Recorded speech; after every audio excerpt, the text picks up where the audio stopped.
Welcome back for session 3. Don't forget to rate the sessions you're attending. We love your feedback about this virtual conference. So now time for our next speaker, Johnny Hooyberghs. He will take you on a trip how to build cloud-native applications with .NET 5. Enjoy. Thank you, Peter, for that introduction. Hi, everyone. Welcome to VisugXL. Looks like a great virtual conference. So yeah, indeed, today I will be talking about building cloud-native applications with .NET 5. A little bit weird virtual talk because I just have my screens in front of me, but I can see a very beautiful number representing my beautiful audience. So let's dive right in. So let me first introduce myself. So indeed, my name is Johnny Hooyberghs. You can follow me on social media like Twitter or on GitHub. And I work for Involved, which is a consultancy firm in the Kronos group. And if you have questions, you can contact me using Twitter, or you can just send me an email on my email address from involvedit.be. Involved is also a sponsor for VisUG and VisugXL. We have a booth here. So if after the talk you have even more questions or you want to have a chat with me, you're welcome to just hop into our booth, and I will be there for the full hour after my session just to talk to people if they want. You can ask me any question. I will be more than happy to answer that. Maybe except for if I'm wearing pants right now. Some things should remain a mystery. So also, before my talk starts, this is already a link to all the resources that I'm using during my talk. So I have a specific GitHub repo for you available. All my code is there, my examples are there, a copy of my slides are there for you to download, and there's separate GitHub repositories where the full versions of my examples live. So you can copy this URL. And then if you really want, you can just dig in yourself without listening to me if you want.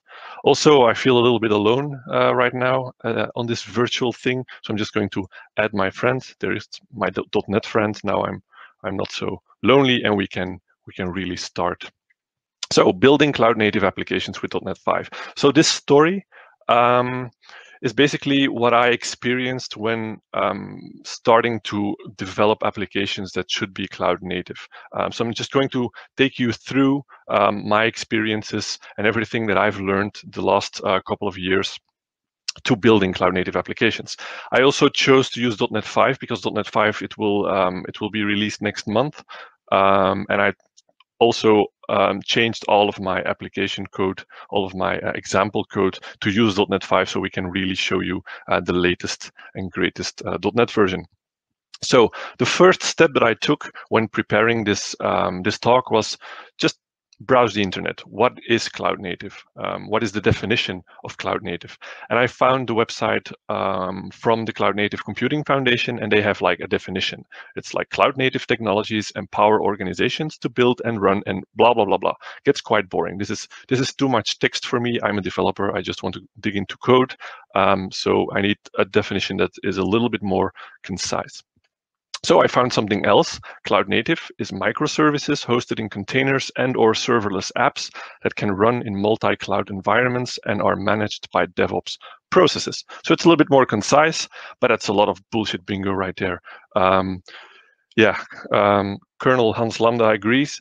There's a lot of words there that need some further explanation. We have microservices, we have containers, we have serverless, we have multi-cloud, and we have DevOps. And I want to take you through a journey that explains or tries to explain all of these buzzwords, all of these bullshit bingo words. And I want to do that based on a real example. So in the past, I have built some projects on my own. And instead of showing you example code, I'm just going to show you code that I actually use. So first, I have an example called CSharpWars, which is a little game that you can play by typing C# code. And second is my Sauna, which is just an IoT project at my home where I created a Xamarin application to control my sauna. And then using a Raspberry Pi and some electronics to make that really work. So I'm just going to use those two examples as cloud native applications and explain to you how I made them cloud native. So first, CSharpWars is a very simple game that I've used in schools to teach C# development to students who have never developed before. So you can see there's a 3D environment. There's some robots. Those robots are fighting each other, and basically, what makes them work, what makes them tick, is a piece of C# code that needs to be written by the player. So if you, for example, play this game, you just need to write some C# code, take decisions, and based on of those decisions, the robot will actually perform your actions. So in this very simple example, a robot can turn left or walk forward depending on the number of steps he has already taken. So which means for each 3 steps he will turn left, and all the other steps he will walk forward, creating a robot that just walks around in circles. Again, we're not going to play this game right now, but I'm just going to use it as an example. The architecture for this project is actually a distributed application. So on the right-hand side, we have a database, which is quite standard to store data, of course.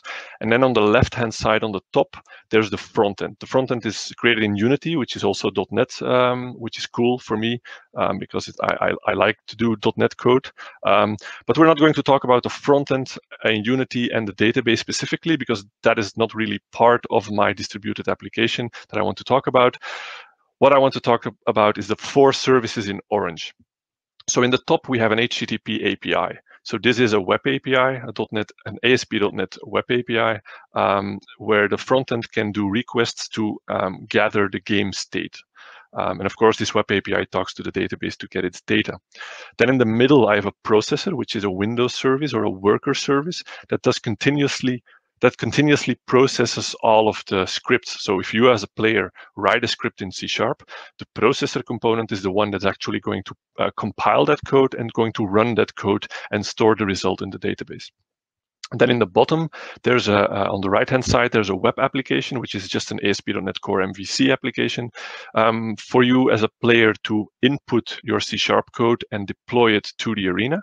And then on the left-hand side is the validator, because when you write C#, or at least when my students write C# code, that code is full of bugs. It's quite crappy in the first lesson that I teach.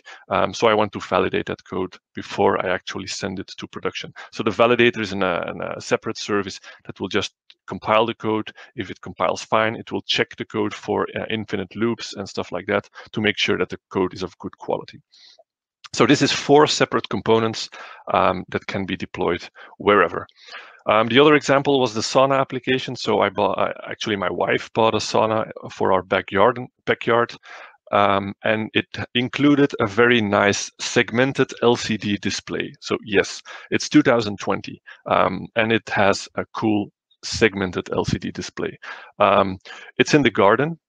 We live in a bel étage, so our living room is at the first level. So if I turn on the sauna downstairs and I walk up, I have no idea how warm it is. So I need to run down the stairs, check, okay, it's not warm enough, go back up. So I don't like that. So I decided to open the electronics box and to put a Raspberry Pi inside. And I created an Android application that works on my phone. So from my couch, I can just see the temperature, I can make adjustments, and when I think it's ready, I can go down and I can actually use a large tablet with the same application. I can just put that tablet on top of the existing control panel. That's why the Velcro strips are there, just to put a tablet on top of that, and then the ugly LCD display is gone. And then it actually looks like this, and I can actually read it from inside of the sauna. So this is a second kind of application that I did that is also kind of a distributed application, because it has a database, it has a Xamarin front end, and it has a web API that's running on a server, and then it has a worker processor server that runs on a Raspberry Pi that actually is connected to the electronic switches and the temperature sensors. Okay, so before we start to get into all of those buzzwords, let's start with .NET 5. How can .NET 5 or .NET in general help us with cloud native? So of course, we now have 2 kinds of .NETs. We have the .NET 5, the new .NET framework, and we have the old .NET framework. So actually, when we talk about .NET framework, we're talking about the old framework. When we talk about .NET 5, we talk about the new framework, which is based on .NET Core. So both frameworks are are cloud native compatible. So you can create cloud native applications in .NET Framework and in .NET 5 or .NET Core. But of course, there are some differences. .NET 5 is fully platform independent. You can run it on Windows, but you can also run it on Linux in a container. We will talk about containers a little bit later. You can run it on different kind of processor architectures, on ARM for a Raspberry Pi, for example, or on x86 on a Windows machine. And the .NET Framework is not really platform independent. It only runs on Windows. So if you want to deploy it in the cloud, that cloud needs to have Windows virtual machines to put your code on. .NET Framework is also restricted to Windows, so you can only do Windows-specific stuff. But of course, because of that, it has better Windows integration. So if you really want to use specific Windows APIs, you can do that from the .NET Framework, obviously. If we go back to .NET 5 then, or .NET Core, it's very lightweight and it's very high performance. So that's a plus for .NET 5. While the .NET Framework has a lot of history that it needs to carry on, it's a little less performant and it's a lot less lightweight. .NET 5 will be future-proof, and it will be the way to go for new applications. So if you want to create new applications that are cloud-native, .NET 5 will be the way to go, or .NET Core 3.1 or .NET 6 next year. But if you want to do cloud-native for your legacy apps, for your long-running older applications, you can still use the .NET Framework without an issue. So if we look at .NET 5 specifically, it's really platform independent. It runs on Windows, it runs on Linux, it runs on Mac, it runs on different processor architectures. You can very easily deploy it in different cloud environments. It runs on IoT, like, for example, a Raspberry Pi, and you can containerize your applications, for example, in Docker. The thing that I also like about .NET 5 and .NET Core specifically is that it's not bound by tools. The .NET Framework SDK before was more tightly coupled to Visual Studio.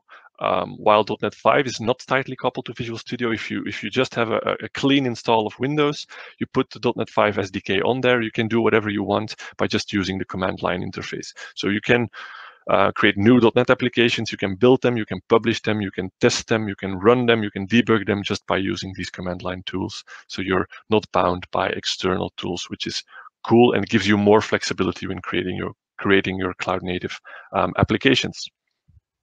A thing that I very much like is the built-in dependency injection. So finally, I've been a dependency injection fan for many decades even.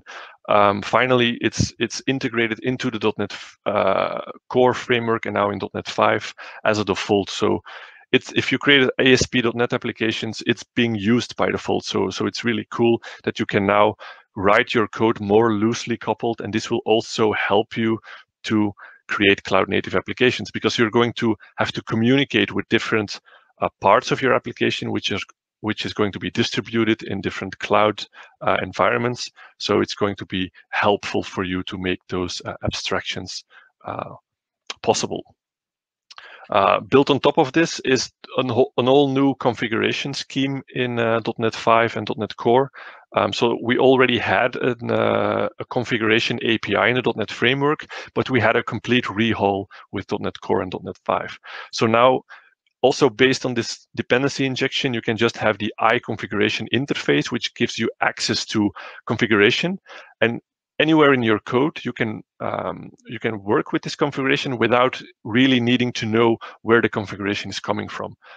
So I will give you a small example. Let's look at my code for CSharpWars, for example.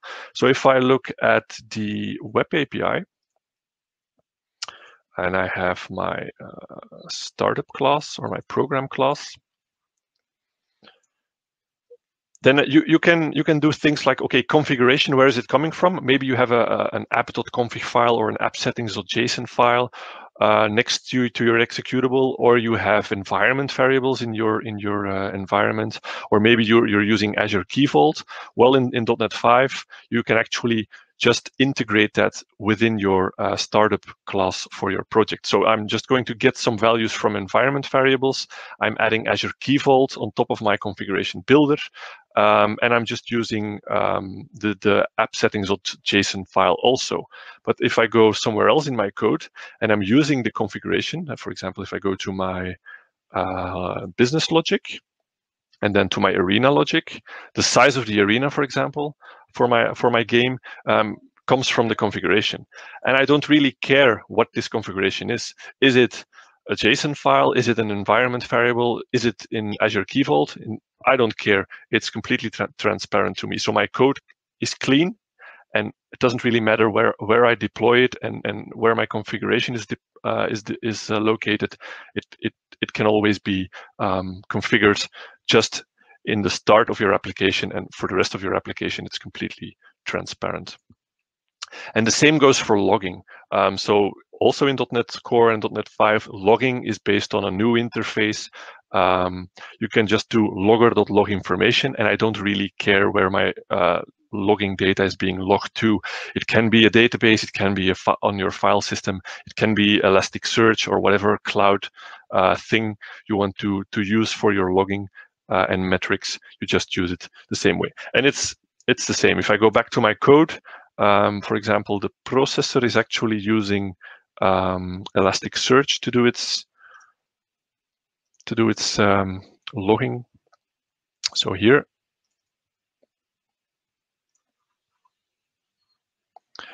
again, this is just a start, the main method of my application, and this is the only place in my code that's actually mentioning Elasticsearch. So this is configure logging. So the iLogger will here be configured to log to Elasticsearch with a specific template and an index format with some additional log context and with some additional exception details. And then wherever in my code, doesn't really matter if I go to the processor, for example. I'm not doing any logging in my processor. So let's say my worker then. Here I'm just using the iLogger, and I don't care where my logging data is going to. Again, just one single place in your application where in code where you do the configuration, and it's even possible to do it in an app settings.json file and not even in code. And the rest of my application does not need to care what provider I'm using. So these are all things that are integrated in .NET 5 and .NET Core that can help you creating cloud-native applications. Because if you create a cloud-native application, you want full flexibility of where you're deploying your application. So first buzzword is microservices. So a microservice is a collection of loosely coupled services where services are fine-grained and protocols are lightweight. So what does that mean? Well, microservice is an architectural style. It's based on a distributed system where you split up your application, your monolithical application, into smaller applications. And of course, because of this, you need to add a communication layer in between of those smaller applications. Now you have multiple services or multiple applications, sometimes called microservices. Depends on how large those services are. You can divide your application in hundreds, even thousands of small microservices, but you can also divide your monolithical application into 4 or 5 services. And the point is that those deliver the same functionality as the monolith. And that the end user should not notice any difference. But it gives you as a developer, as a creator, more flexibility in how you're deploying that and how do you work with updates and upgrades. I know microservice is a buzzword. A lot of people are using microservices these days. I just like to say a distributed system. So I'm just creating multiple services because it helps me to update my services one by one, and it also helps me in development, so I can really focus on a single service at the same time. So why would you use microservices, like I just said, but also to increase performance? Not immediately, but if you use multiple services, it's easier to pinpoint a performance bottleneck in your system. If something is not performing well, you should be able to figure out which service is the bottleneck in your system, and you can focus on that specific service and try to resolve that the issue with that service. And it's also easier to scale out. If I want to If I just have many requests to handle and I can't get my performance any better by changing the code, I can scale it out by deploying multiple instances, for example. Increased manageability also. It's easier to upgrade a part of your system in isolation. So if you have multiple services and you need to bring one service down to have an upgrade or an update, it's easier because you only need to pull down a part of your system. And depending on how your system is working, it can be just fine that for a few seconds a service goes down and then comes back up, and end users maybe will not even notice. But because of this, it's easier to do feature upgrades. If you have a small feature upgrade and your deployment only takes seconds, you can just easily do an update and nobody needs to notice. And it's also easier to pinpoint the culprit, which indeed, if something is wrong in one of your services, it's easier to resolve it for only that service. You can also have increased velocity in development because it's easier to scale out your teams. If you have a large development team and you have a monolithic application and everyone's working on that same code base, it can be quite hard. But if you use microservices, it's easier to scale out your teams because a team can be responsible for a single microservice and they can work on that microservice. And then another part of your team, which can be a team on its own, can work on a different service.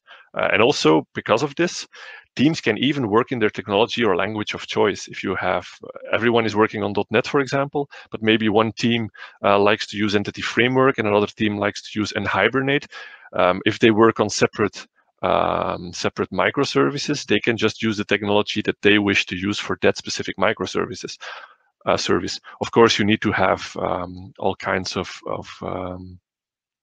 talks about that. People need to be comfortable with that, that if they switch from one team to another to work on a different microservice, that they also need to switch technologies. Of course, you have to keep that in mind. And then lastly, the flexibility is based on the same thing. You have increased flexibility. You can write one microservice in Java, the other microservice in .NET, and even another microservice in whatever language.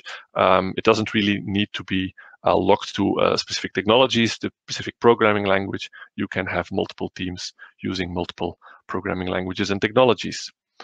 If you have a question, should you use microservices? Well, that depends heavily on your use case. If you have a very large application that can have clear defined boundaries, and that should be scalable and flexible, but also if you have a large team that can work on different parts of the application in parallel, and you want to increase that flexibility and velocity, then yeah, probably yes, you could think about doing microservices or distributed applications.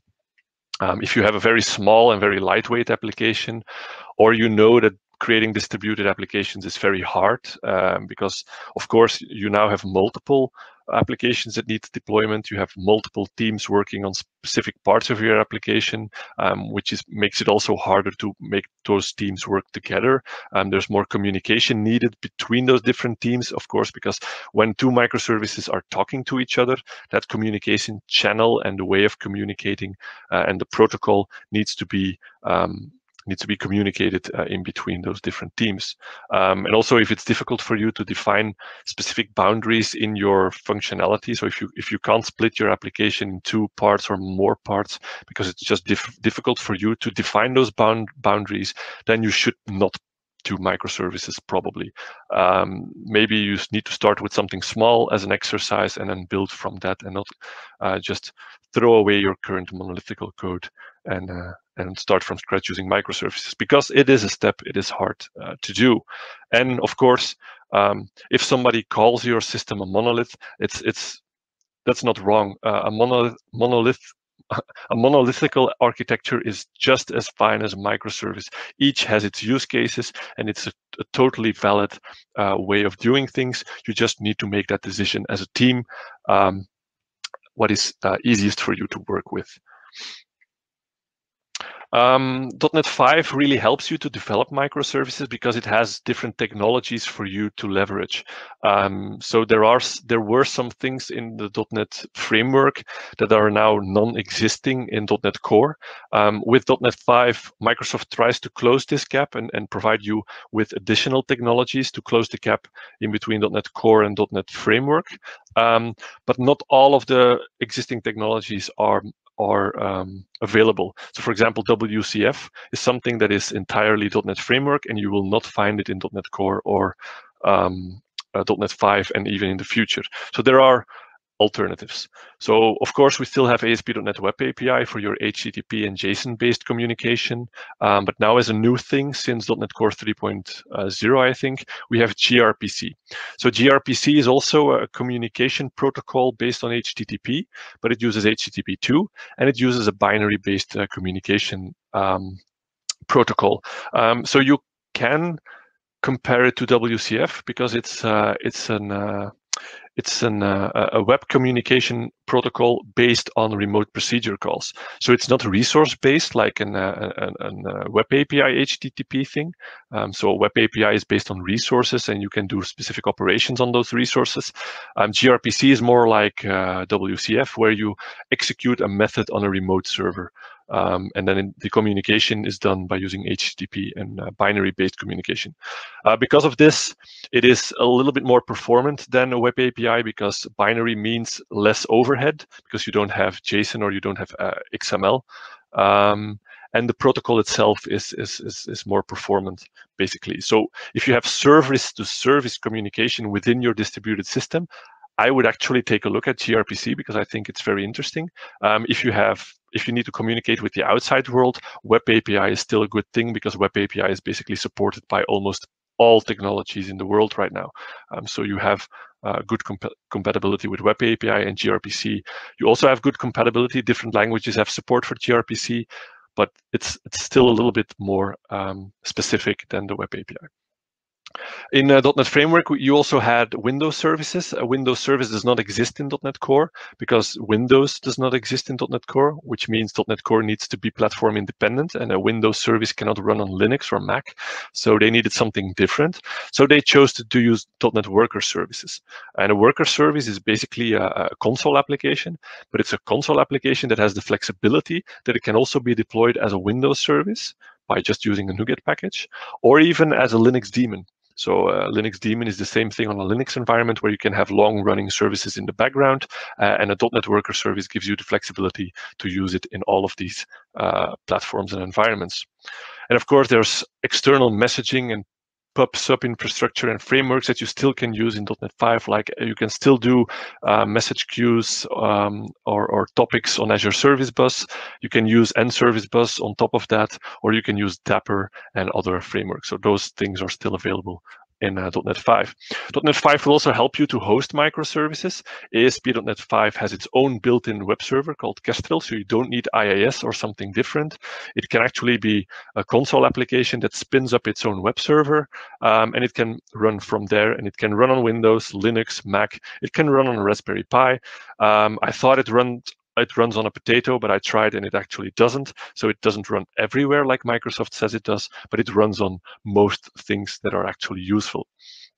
So basically in my architecture for my Sauna project, the Raspberry Pi is linked to the electronics, and it runs its own web server to do gRPC communication with the Web API, which is running on a separate server.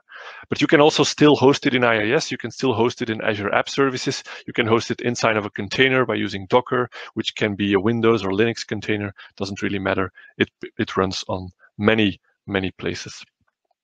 If I go back to the architecture for my examples, like for CSharpWars, the HTTP API is just an ASP.NET Web API. The processor is a worker service, which actually can run on Linux, can run on Windows as a service, but it can also run in a container or on a Kubernetes cluster, which I will show you later on. I have my web app in the bottom, which is ASP.NET MVC. On the left-hand side, I have my gRPC service, which is the validator. So I'm using all of those technologies in my distributed example application. And for the Sauna, it's the same thing. The ASP.NET Web API is using that. But then my processor, which is actually a .NET worker service, and this one actually runs as a Linux daemon on a Raspberry Pi running Raspbian. As an Linux operating system, so that runs it as a background service. But it's also a gRPC service. So it's basically those two templates from .NET combined. So it's a worker service and a gRPC server running in its own Kestrel web server. And then the ASP.NET Web API is actually used by my Xamarin frontend to call it, but it's also a gRPC client which can do communication with the processor. Why? Well, if my Xamarin frontend needs the current temperature in the sauna, it will talk to my API. My API will actually request that temperature from my processor. So, so from my Xamarin frontend, I'm using HTTP over a Web API to ask the temperature, and then the Web API will use gRPC to ask the processor what's the current temperature, and the processor will ask the temperature sensor by using the GPIO on the Raspberry Pi, and it will then communicate back to the Web API, communicate it back to the Xamarin frontend. But sometimes the Xamarin frontend wants information like, when is the next session in the sauna starting? Because I can actually schedule sauna sessions. So okay, in 2 hours I want to do a sauna session, and the sauna needs to be 100 degrees. So I can just ask the Web API, when is the next sauna session scheduled, and this information will come from the database and not from the processor. So the Web API will actually direct those communication messages to wherever the source of that information is. So I have built these examples in a distributed way by using containers. So what is a container? A container is a standardized unit for developing, shipping, and deploying a software package to run quickly and reliably, independent of computing environment. So what is a container? It's operating system level virtualization. So it's kind of like a virtual machine, but not really, because a virtual machine does hardware level virtualization. And on that virtual machine, you can install an operating system. But a container runs on operating system level virtualization. So your virtualization, which is in an example, for example, runs in Docker.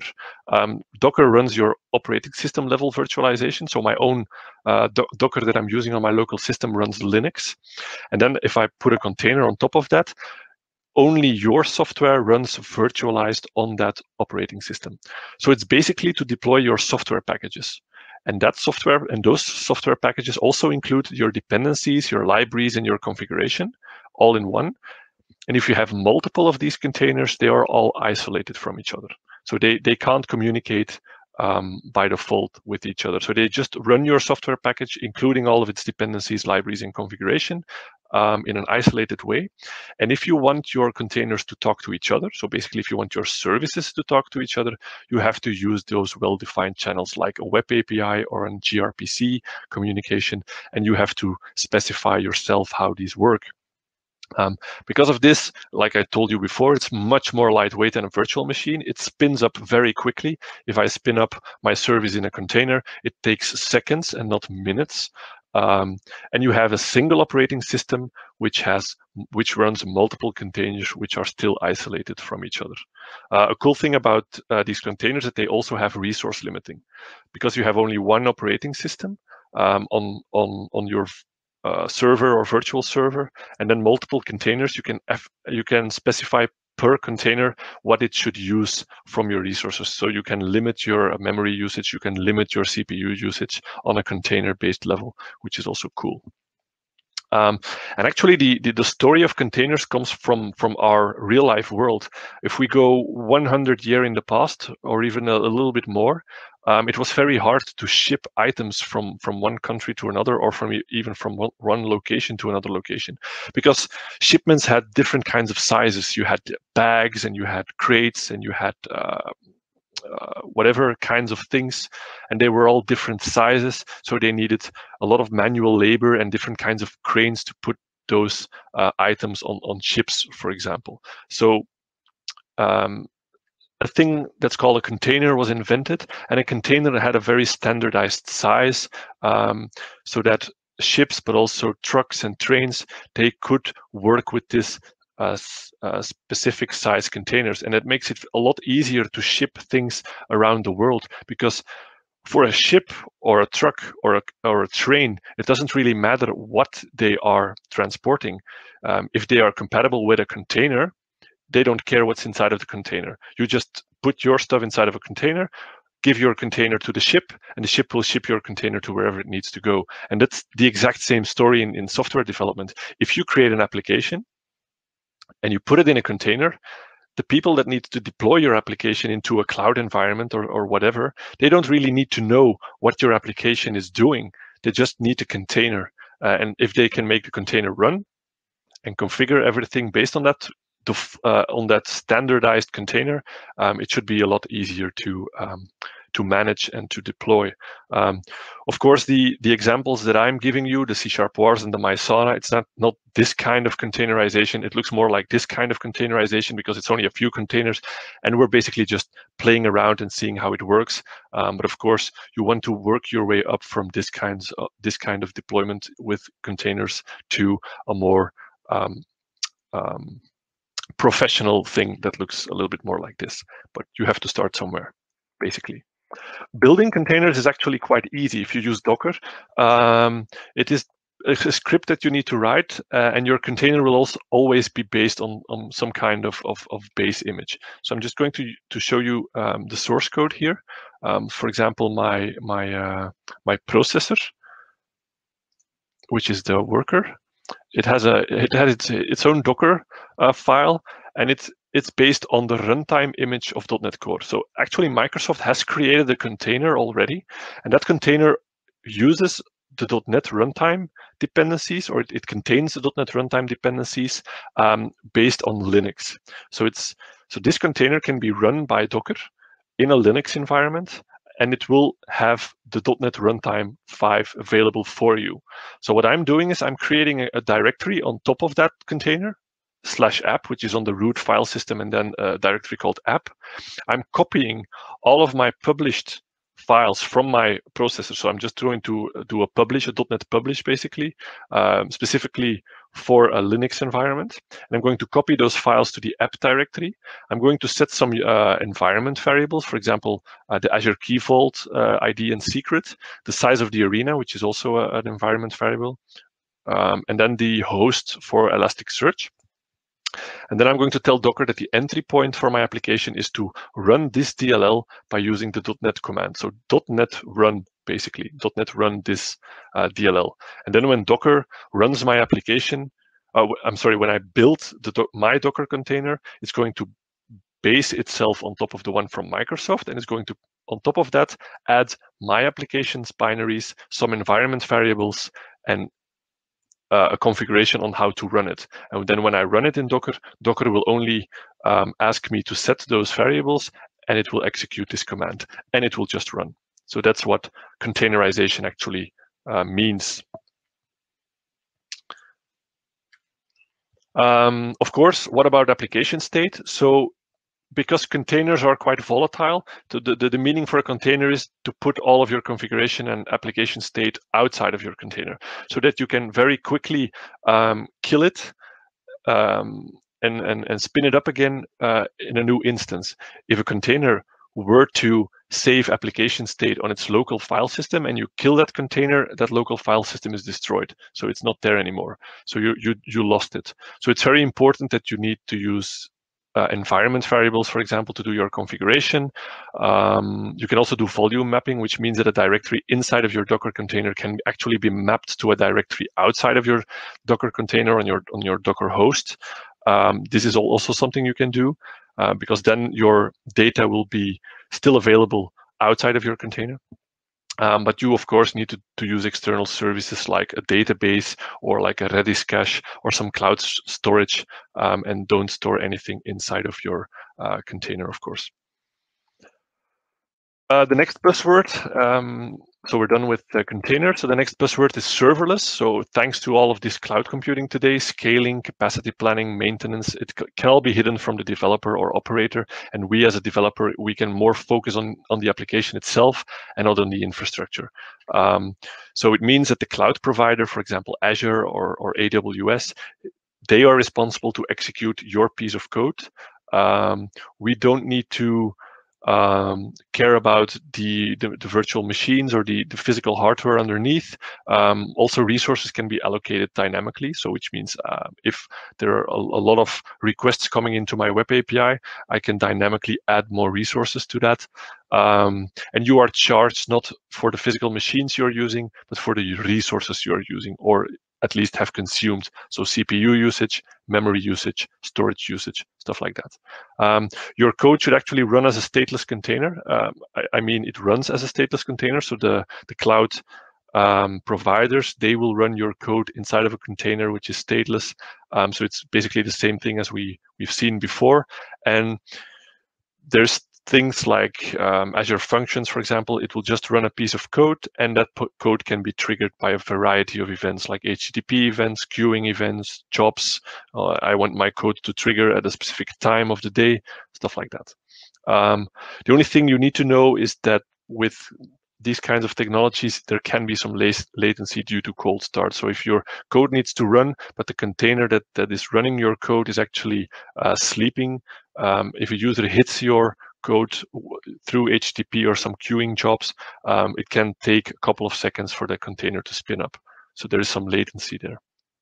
Of course, serverless does not mean there's no more servers. There are servers and there are people taking care of those servers. So it's not gone entirely from the equation, but we as a developer don't really need to think about that. If we use a cloud provider, the cloud provider will take care of that. Of course, .NET is supported by different cloud providers. We have Azure Functions, which can run .NET code. AWS Lambda Functions can also run .NET code. So there are options to use serverless. The next one is multi-cloud. So it's the use of multiple cloud computing and storage services in a single network, and the architecture and the ability to be cloud agnostic. So if you build an app, it would be cool if that app works across multiple cloud providers. And the whole containerization can help you with that. I created containers for my distributed applications. I can run them locally. I can run them on my Synology NAS, which is in my home. I can run them on Azure. I can run them in a Kubernetes cluster. I can run them on AWS, and I don't even have to change a single line of code. So that's very cool. That's cloud agnostic. I can run them on whatever cloud provider I choose to. This avoids your vendor lock-in, so I'm not specifically targeting Azure, or at least for a part I am, but I will come back to that later. And also each provider has its strengths and weaknesses. So maybe you can run part of your application in Azure and another part of your application somewhere else.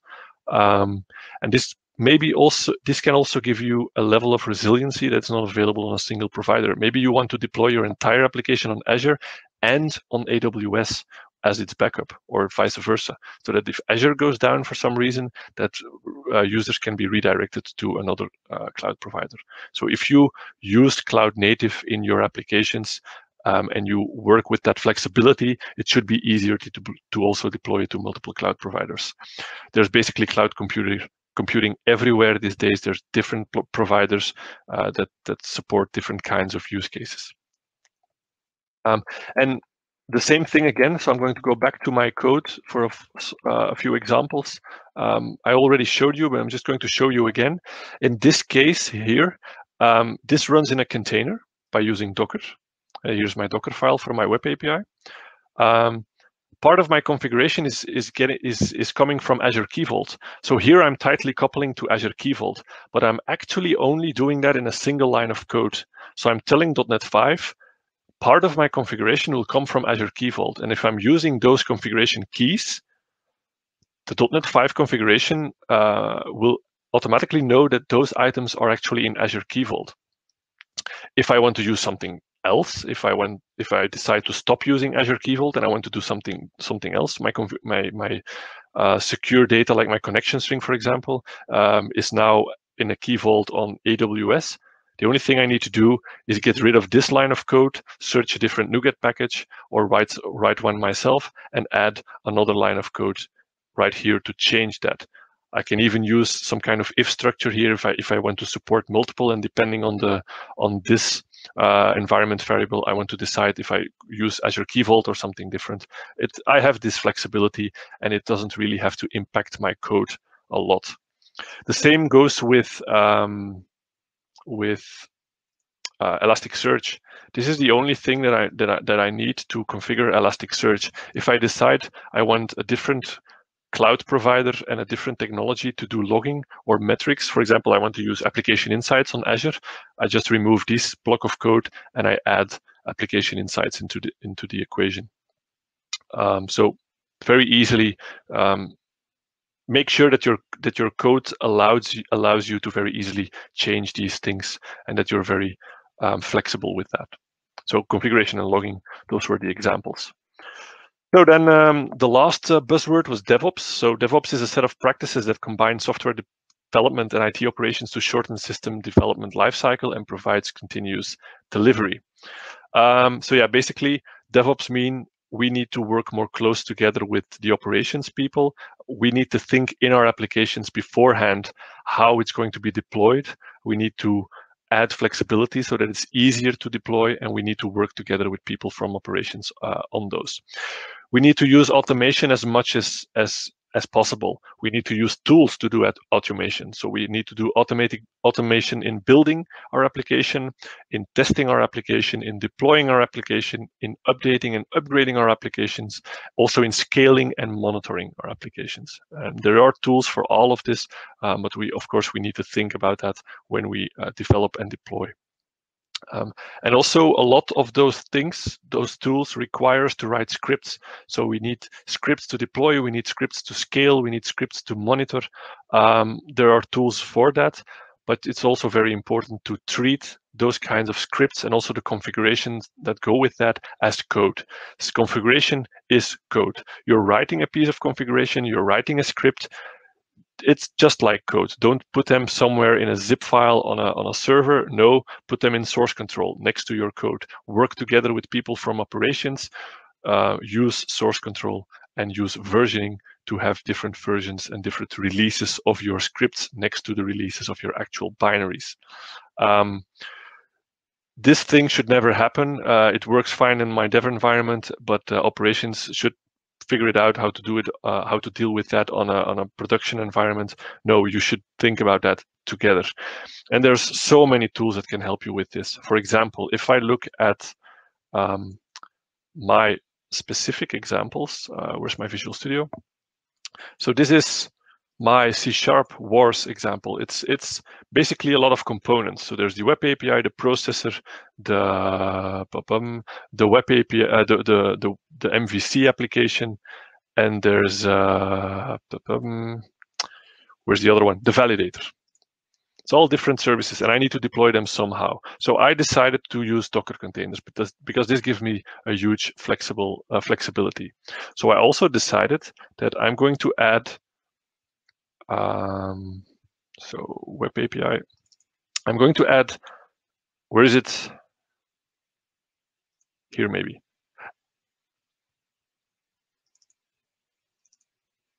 I can't find it. Somewhere I have YAML files from my Azure DevOps pipelines, but I can't find them. I think I forgot to copy them into this repository. It seems to be, but if I take the original repository, so this is very well prepared. So here is my Azure pipeline YAML file, which will actually build my code. It will run my unit tests. It will create all of the Docker containers. It will upload all of the Docker containers to some kind of registry online so that I have easy access to them. All is done automatically. So if I go to my DevOps itself, this is my CSharpWars pipeline. Actually, this is completely wrong. There's a single pipeline to do a build of my entire application. And I'm doing a distributed application. I have 4 distinct services. I should have 4 distinct builds. so that if one build fails, I immediately know which of my components is doing this. So this is a very wrong example, but it's a good example. If you have microservices or a distributed application with multiple services, write the whole pipelines for each component individually. If I look, for example, to my release pipelines, there's also only one, which is also not okay, because now I'm going to deploy those Docker images to my environment in one single thing. That can be okay, but maybe I want to also do it that I can only deploy part of my application. Another example is the Sauna application. This does it more nice, I think. It has the middleware is actually the processor that runs on a Raspberry Pi. There's the Android application that doesn't need to get deployed automatically. I'm just doing this manually. And then the API, which also gets deployed automatically. And then if you look at the pipelines, the release pipelines for actually deploying, it's two separate pipelines. So there's the API, and because this project is running in my home, I also run this on my Synology NAS. So the API is running in a Docker container on my Synology NAS. I don't need access from outside. I only need my Sauna to be able to be accessed from inside of my home. So the API gets deployed to my NAS, and then the middleware processor actually gets deployed on top of the Raspberry Pi. Which is cool. But I'm telling you, I'm using Azure DevOps, and I don't want external access to my things. So how am I doing this? Well, I can actually show you. I have external access to my NAS, but I'm going to show you from internal. I'm actually running an Azure DevOps agent on my NAS.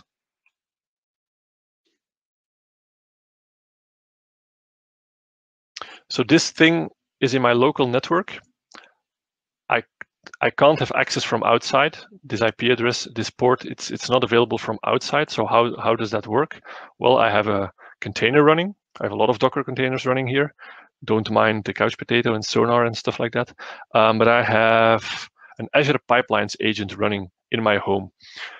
And actually, I've configured this release pipeline to be run on top of that pipeline agent. And the way that works is that this agent will actually pull to the outside world, to Azure DevOps, and it will ask, do you have anything for me to do every now and then? And then Azure will, most of the time, Azure will say, no, I don't have any work for you. But if I do a release right here, this one will ask Azure, do you have any work? Azure will tell it, yes, I have work for you, and it will start the release. And then this agent actually has access to my local NAS. It also has access to my Raspberry Pi on the local network. So this is how I can automatically deploy all of these things to my local environment. So this is part of the DevOps, make your life easy, create that flexibility, and make your deployments automatically. Which means that if I do a change in my GitHub repository, the builds get triggered automatically, unit tests get run automatically. If everything is successful with builds, this one will do a release automatically to my Raspberry Pi. The service will go down for a few seconds and it will come right back up. So very cool.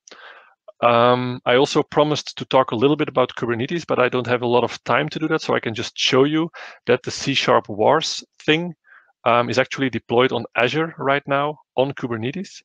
And the cool thing here is I didn't have to change my code to make that work. So this runs on Azure Kubernetes Service. I'm using the containers, and I can specify in Kubernetes how I want this thing to actually work. So I have my 4 components: API, processor, validator, web. And I can scale them however I want. My API, you can see there's 2 instances. So if you hit the API for CSharpWars, it will automatically be load balanced between 2 running instances. Then there's the processor. This is the one that needs to compile all of the scripts and needs to run all of the scripts. There's only one so I'm not scaling that. The reason for that is because the code is not okay to be scaled. I wrote the code in a bad way, which means that I'm getting all of the C# scripts from the database, I'm compiling them, and I'm running them all at the same time, which means if I have 2 instances running, that those 2 instances will do the same thing. They will just compile the same scripts, they will run the same script, and that's not the way it should work.